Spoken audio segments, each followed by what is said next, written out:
तो आज मैं आप सबके साथ एएफएनएस कैंडिडेट की फ़ाइनल मेडिकल की जो एक्सपीरियंस हुई है इनकी, तो वो मैं आज आप सबके साथ शेयर करने वाली हूँ। ठीक है, तो ये जो पोस्ट है ना, ये मेरे फेसबुक ग्रुप में शेयर की गई थी। तो अगर आपने मेरा फेसबुक ग्रुप ज्वाइन करना है तो अभी जो स्क्रीन पर आपको नज़र आ रहा है तो ये ज्वाइन कर सकते हैं। एएफएनएस गाइडलाइन के नाम से मेरा फेसबुक ग्रुप है और 10,000 प्लस इसमें मेंबर्स है। ठीक है, तो अगर आपने ज्वाइन करना है तो ये ज्वाइन कर सकते हैं। ठीक है, तो ये यहाँ पर कहती है कि इंटरव्यू के बाद इनको एक फॉर्म मिली थी जिस पर मतलब आपकी जो सीएमएच में आप मेडिकल करना चाहते हैं तो आप अपनी मर्ज़ी से सेलेक्ट कर सकते हैं। ठीक है, फिर नेक्स्ट डे इनकी मेडिकल स्टार्ट हुई थी सीएमएच में। तो सबसे पहले आपको कैंडिडेट ऑफिस में जाना होता है, सीएमएच में होता है ये। ठीक है, तो आपको सारे टेस्ट जो है ना सुबह सुबह सबसे पहले वहाँ जाना होता है। तो सीएमएच रावलपिंडी कैंडिडेट ऑफिस पर मैंने एक वीडियो भी बनाई हुई है, तो अगर आप जानना चाहते हैं तो ये वीडियो आप चेक कर सकते हैं। फिर ये कह रहे हैं कि हमसे कुछ पिक्चर और फॉर्म भी, और अगर आईडी कार्ड हो तो फिर वो आपसे उनकी ज़रूरत पड़ती है। ठीक है, जब आपको इंटरव्यू के बाद जो फॉर्म मिलती है ना, तो आपने वो बहुत केयरफुली आपने रीड करना है। तो उसमें वो सारे डॉक्यूमेंट्स मेंशन होते हैं जो आपको अपने साथ लेके जाने होते हैं सीएमएच में। ठीक है, फाइनल मेडिकल के लिए, तो वो आप खुद रीड करें। और उसमें लिखा भी होता है कि जब आप फर्स्ट डे पर जाते हैं तो आपने कुछ भी नहीं खाना होता रात से, मतलब आपने खाना बंद कर देना है। अच्छा, तो जब फर्स्ट डे पर ये आप चले जाते हैं सीएमएच में तो आपको कैंडिडेट ऑफिस में एक फॉर्म दिया जाता है जिसको आपको फिल करना होता है। फॉर्म में आपके तकरीबन 10 डिजीज़ दिए जाते हैं। ठीक है, तो अगर खुदा न खास्ता अगर आपको कोई डिज़ीज़ हो उनमें से तो फिर आपने उनको टिक करना है। ठीक है, और अदरवाइज़ आपने क्रॉस लगा देनी है। तो इन फॉर्म की बात कर रही है यहाँ पर। ठीक है, और फिर कह रही है कि हमें बहुत वेट करना पड़ा। तो बिल्कुल आपको बहुत ज़्यादा वेट करना पड़ता है फाइनल मेडिकल के लिए। फिर आपका टेस्ट जो है ना वो बहुत जल्दी हो जाता है, लेकिन वेट बहुत करना पड़ता है, पूरा दिन आपका लग जाता है वहाँ पर। ठीक है, सीएमएच में। तो यहाँ पर ये कह रही है कि आपने फास्टिंग करनी है, मतलब कुछ भी नहीं खाना होता। और ये नहीं कि मतलब सुबह सहरी करके आप जाए, नहीं, आपने रात से खाना बंद कर देना 10 to 12 आवर तक। ठीक है, आपने कुछ भी नहीं खाना होता क्योंकि अगले दिन आपके टेस्ट होते हैं। तो फिर ये यहाँ कह रही है कि हमारा फिज़िकल में just weight and height check की गई, फिर इनकी ब्लड टेस्ट एक्स्ट्रा हो गई, और फिर हमें कुछ इनको मतलब आपको फर्स्ट डे पर जो भी आपसे कुछ आपने वहाँ पर पे करना होता है इन सारे टेस्ट और एक्स्ट्रास के। ठीक है, और फिर ये यहाँ कह रहे कि हमारे ब्लड और यूरिन का सैंपल लिया गया और चेस्ट एक्स्ट्रा भी हुआ था। और फिर ये यहाँ पर एक इम्पोर्टेंट बात कर रही है जो बहुत अच्छी है, और आप सबको भी ये नोट करना चाहिए कि आपने इस तरह कपड़े नहीं पहनने चाहिए जिसमें बीड्स हो, बटन्स और इस तरह के कुछ पल्स लगे हो। ठीक है, तो इस तरह कपड़े आपने अवॉइड करने हैं, बिल्कुल प्लेन से आप कपड़े पहन कर जाए। ठीक है, ताकि आपको कोई प्रॉब्लम ना हो। तो ये कह रही कि इस तरह मेरे भी इस तरह कुछ बीड्स और ये लगे थे, तो फिर आपको दोबारा एक्स्ट्रा करना पड़ता है। ठीक है, क्योंकि एक्स्ट्रा सही से नहीं आता ना, तो फिर आपको दोबारा करना पड़ता है। तो ये फर्स्ट डे पर इनकी ये सारे टेस्ट हुए थे। ठीक है, डे 1 पर। तो अब डे 2 की बात करते हैं। तो ये कहते हैं कि डे 2 पर फिर उन्होंने कुछ भी नहीं खाया था, क्योंकि उनका जो ब्लड टेस्ट ना, शुगर टेस्ट होता है ना, तो फिर उनके लिए तो बहुत ज़रूरी है कि आपने रात से खाना बंद कर देना। ठीक है, तो फिर इस वजह से इनको दूसरे दिन भी फास्टिंग में रहना पड़ा था। तो फिर दूसरे दिन भी उनकी अल्ट्रासाउंड भी हुई थी। ठीक है, और यहाँ पर ये कह रही कि you should not be empty bladder. ठीक है, जब आपका अल्ट्रासाउंड हो तो आपने पानी का इस्तेमाल ज़्यादा करना है। ठीक हो गया। तो ये फिर यहाँ कह रही है कि अगर आपने मतलब अगर एम्प्टी हो तो फिर आपको कुछ वेट भी करना पड़ेगा और पानी भी पीना पड़ेगा। फिर उनकी उसी सेकेंड डे पर आई टेस्ट था। तो ये कह रही कि हमारी आई टेस्ट हुआ, और उसके साथ जो कलर ब्लाइंडनेस होती है ना कुछ बंदों को इस तरह, लेकिन ये बहुत रेयर केस होता है और बहुत कम लोग मतलब होते हैं जिनको कलर ब्लाइंड इशू होता है। ठीक है, आई थिंक ये वाला जो टेस्ट है ना ये एमएच में होता है।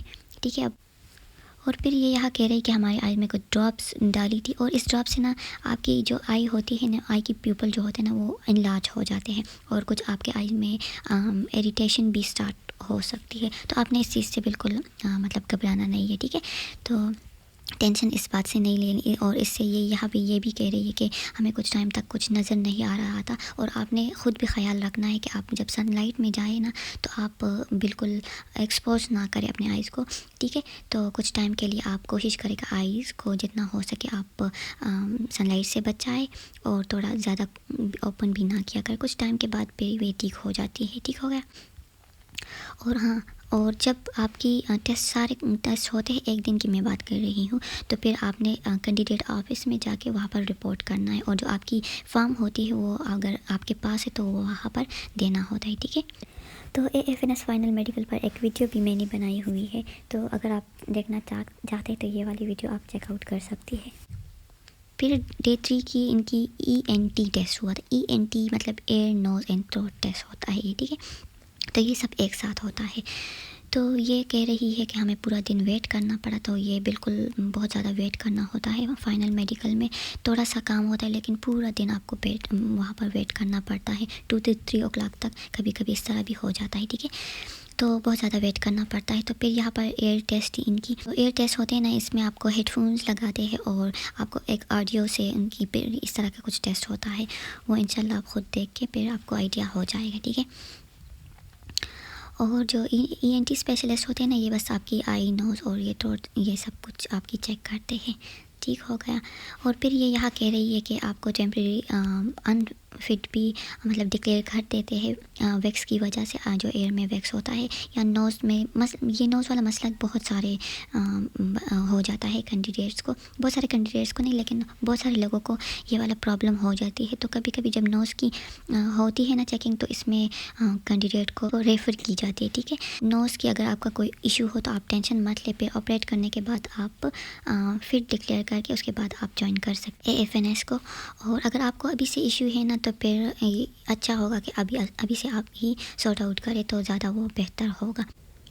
फिर ये कह रही कि उसी दिन फिर हमारा BP और ECG भी हुई थी, और ये यहाँ कह रही कि हम खुद गए थे BP और ये जो ECG के लिए, तो don't relay on candidate office instructors much.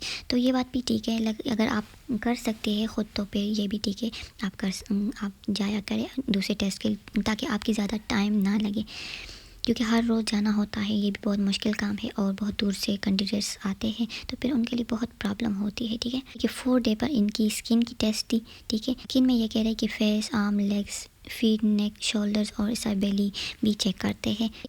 और फिर ये यहाँ कह रहे हैं कि if they found any specific disease, तो फिर आपको कुछ थोड़ा ज़्यादा भी आपकी बॉडी को चेक करते हैं। और ये बात मैं ज़रा यहाँ पर डिस्कस कर देती हूँ कि ये बात बिल्कुल गलत है कि आपको इस तरह पूरा नेक्ड आप कम्प्लीटली नेक्ड हो जाते हैं वहाँ पर, लेकिन इस तरह भी नहीं जिस तरह आपको बताया जा रहा है सोशल मीडिया पर, आपको डराया जा रहा है वैसे, ठीक है। तो इन बातों पर आपको ध्यान बिल्कुल भी नहीं देना, और यहाँ पर इसने लिखा भी है खुद, ठीक है। और ये कह रहे कि हम फिर उसी दिन खुद डेंटल टेस्ट के लिए भी गए थे, तो उसमें टीथ चेक करते हैं कि आपके कंप्लीट है, नॉर्मल है या कुछ मसला कैविटी वगैरह इस तरह था, कुछ नहीं है। वहाँ पर एक कैंडिडेट थी जिनके टीथ में थोड़ा प्रॉब्लम था, मतलब आउटवर्ड मतलब जिनके टीथ निकले होते हैं थोड़े से, ठीक है। तो फिर उनको ब्रेसेस ये रेफ़र की थी, ठीक है, ब्रेसेस लगवाने के लिए कहा था। तो ये इसका ये मतलब नहीं कि ये अनफिट थी, ये थोड़े टाइम बाद जब ठीक होते हैं फिर वो चेकअप के लिए फिर जाती है, तो फिर देख के फिर डिक्लेयर कर देती, ठीक है। फिर गायनी के पास गई थी, तो फिर उनका भी वहाँ पर चेकअप हुआ था, अल्ट्रासाउंड, और कुछ क्वेश्चन अगर पूछने हो तो वो पूछ सकती है आपसे, ठीक है। फिर साइकेट्रिक का टेस्ट था, फिर साइकेट्रिक के पास गई थी। साइकेट्रिक जो है ना, आपको फॉर्म ये कह रही कि हमें 2 फॉर्म फिल करने के लिए दिए थे, जिसमें क्वेश्चन भी कुछ ऐसे होते जो आपकी पर्सनालिटी को डिफ़ाइन करते, ठीक है। तो आपने वो क्वेश्चन भी बहुत सोच समझ के आपने आंसर कर देना है, ठीक है। तो फिर ये कह रही कि हम 1 by 1 सबको बुलाया गया और 3 क्वेश्चन हर एक कैंडिडेट से सेपरेटली पूछते थे। वो साइकेट्रिस्ट की बात कर रही है। तो जो इनसे क्वेश्चंस पूछी थी ना, तो इसमें फर्स्ट नंबर जो है, क्या आपने कभी ख़ुद को कोई कट वगैरह लगाया, क्या आपकी फ़ैमिली में कोई जहनी मरीज़ है, तो इस तरह के क्वेश्चंस आपसे करते, ठीक है। और इसके अलावा और भी क्वेश्चंस पूछ सकते हैं आपसे, कि ये भी आपसे पूछ सकता है कि आप AFNS क्यों ज्वाइन करना चाहती है, तो इस तरह भी रिलेटेड क्वेश्चंस आपसे पूछ सकते हैं। तो ये कह रहे कि here we paid for him, तो मतलब कुछ जगह पर आपको पैसे देने होते और कुछ को नहीं देने होते, ठीक है। जब आपके टेस्ट हो जाते, एक दिन की कंप्लीट हो जाती, तो आपने मस्ट कैंडिडेट ऑफिस में रिपोर्ट करना होता है, ठीक है। यहाँ पर ये कह रही कि हमें फिर लास्ट में बताया गया कि हम आपको मैसेज करेंगे, तो फिर आप को आना होगा।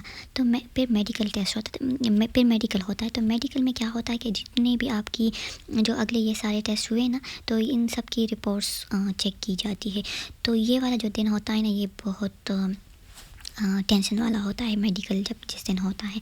तो इसमें क्या होता है कि आपकी सारी रिपोर्ट्स चेक की जाती है, तो आप में अगर कोई मसला हो तो फिर यहाँ आपको कुछ टेस्ट के लिए रेफ़र की जाती है, कुछ एक्सरे वगैरह इस तरह आपको फिर बताया जाता है, ठीक है। तो ये दिन थोड़ा बहुत स्ट्रेस वाली होती है, ठीक है। तो क्योंकि इस वजह से कि आपको पता चल जाता है कि आप फिट है या आपको कुछ प्रॉब्लम है। लेकिन यहाँ ये लास्ट डे नहीं होता, ठीक है, इसके बाद भी टेस्ट होते हैं। तो ये फिर 5th डे की बात कर रहे हैं कि फिर उसकी सर्जिकल थी। तो सर्जिकल में एक ये कह रहे कि हमें एक लेडी ऑफिसर ने चेक की, फिर एक तो फिर ये कह रही कि हम एक मेल ऑफिसर ने भी चेकिंग की थी। तो ये सारे इनकी चेकिंग हुई थी। लेकिन जो इसमें नी नॉकिंग होता है ना, तो इसमें ज़्यादा कैंडिडेट्स को रेफ़र की जाती है एक्सरे के लिए, ठीक है। तो यहाँ भी आपने टेंशन नहीं लेना। इसमें मोस्टली इस तरह होता है, जब आपकी एक्स्रा हो जाता है तो आपको मोस्टली इस तरह हो जाता है कि आपको फिट डिक्लेयर कर देते हैं। लेकिन रिकमेंड बहुत सारे कैंडिडेट्स को यहाँ पर कर देते हैं। और फिर इनकी बीएमआई मतलब आपकी हाइट और जो वेट होती है ना, आपकी हाइट आपकी वेट की अकॉर्डिंग होनी चाहिए। तो फिर आपको मतलब, और अगर ना भी हो तो आपको कुछ टाइम दिया जाता है कि आप नॉर्मल करें अपने वेट को, या बढ़ाए या कम करें। तो इसमें मतलब आप ओवर वेट भी नहीं होनी चाहिए और अंडर वेट भी नहीं होनी चाहिए। तो फिर आपको फिट डिक्लेयर की जाती है।